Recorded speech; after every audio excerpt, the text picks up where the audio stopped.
Guess what God told me? You say, what? You will consider this fool joy.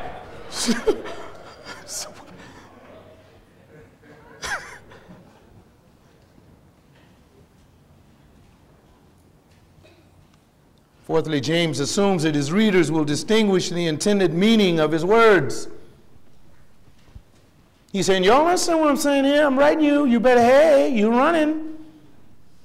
The world's caving in on you. Don't worry, be happy. He was saying that these undesirable events that assail us from without, consider those undesirable events that assail us from without as joy. Do you hear me right, church? That's what James is saying. Joy.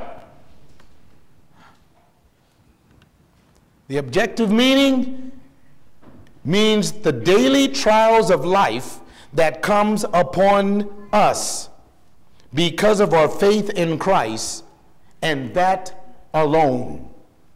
He isn't talking about the things that bring us sorrow that we bring on ourselves. He's talking about your faith walk in Christ that brings the trial.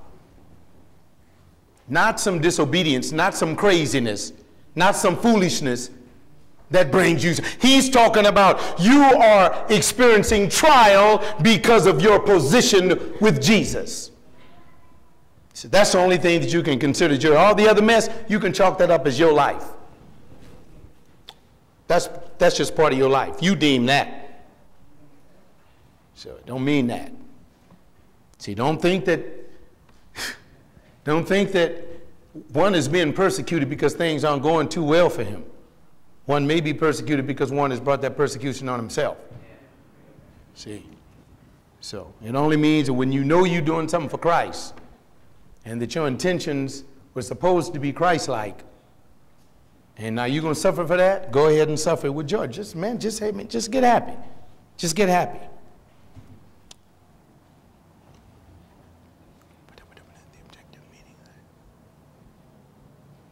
The objective meaning is that in this daily life, trials will come.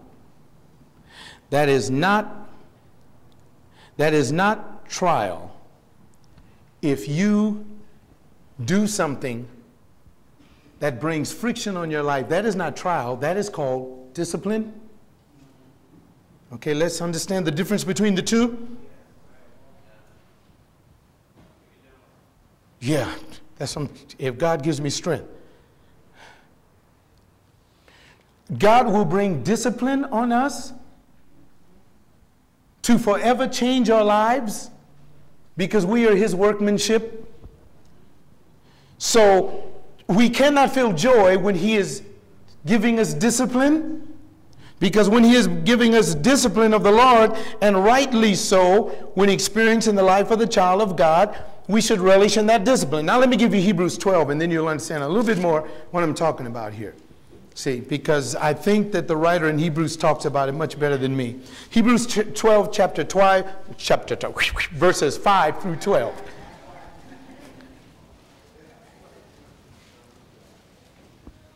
The writer in Hebrews is giving the difference between the discipline that comes from God that does not bring you joy.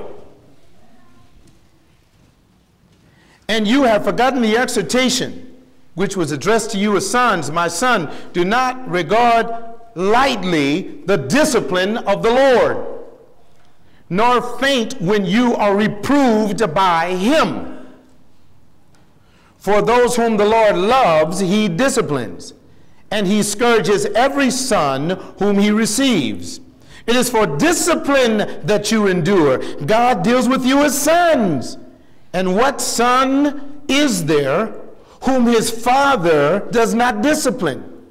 But if you are without discipline, of which all have become partakers, then you are illegitimate children and not sons. In the King James, the term is bastard. It's not a bad word. It means that if you don't let God discipline you right, then you're a bastard child. That's why he puts a discipline of the Lord on you. Furthermore, we had earthly fathers to discipline us, and we respected them. I hope we did.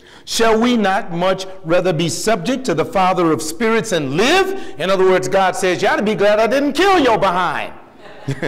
Pastor John. And then he says, for they discipline us for a short time as seemed best to them. But he disciplines us for our good, that we should share in his holiness.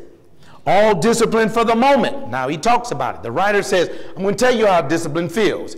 All discipline for the moment seems not to be joyful.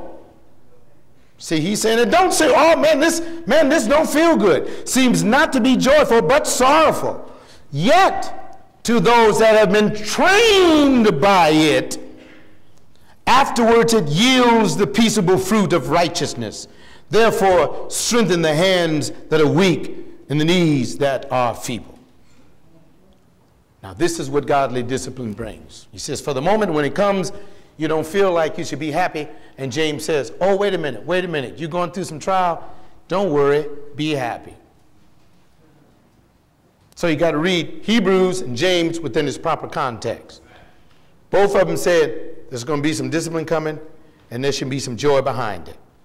And when we don't want the joy behind the discipline, then there's something wrong with us. Something that we must never do. And I got 4 things. Some things that we must never do as we look at this. We're coming near to the end. As James dialogues with us about this marvelous, marvelous verse. Number 1, don't get confused about what is the cause of our individual difficulty. Never get confused about what's the cause of your individual difficulty. I'm talking about me. I'm talking about you. Don't get confused what causes you in the pew that you're sitting in. Your individual difficulty. I know what mine is. Do you know what yours is? Don't worry about what mine is, because God's going to deal with me. He's going to deal with me right in front of my face. Second thing that you should never do is refuse to own up to our lack of spiritual accountability. Don't ever refuse to own up to that. Because once you refuse to own up to your lack of spiritual, a guy was cutting my hair, and his boyfriend called him, a friend of his, a male friend. And he said, man, why you treat your woman so bad? And the man was cutting my hair, and he said, excuse me, sir. And he said, man, all she wants me to do is get in that car and ride up and down the Shaw. He said, I have individual personal responsibility and to take care of my child and to pay the bills. So my life ain't driving up and down no street, no shiny car, showing these knuckleheads nothing. No, forget her. She calling you because she don't want to own up to her responsibility in life. I'm sitting there and I'm saying, man, listen to this brother get down. I tipped him $4 when he got through with my head. I tipped him. And I said to him, man, good for you. Man, she said, you don't spend enough time with her. He said, I ain't got time to pay. He said, I got bills to pay. Walking around here driving up and down the street so she can say, yeah, hoa. There was a man, I don't know whether he's spiritual, but he didn't, get out of his lack of accountability to what he had to do. And he said it, man, I got bills to pay. I got to pay for things. Thirdly, some things that you should never do. Define to God what really is.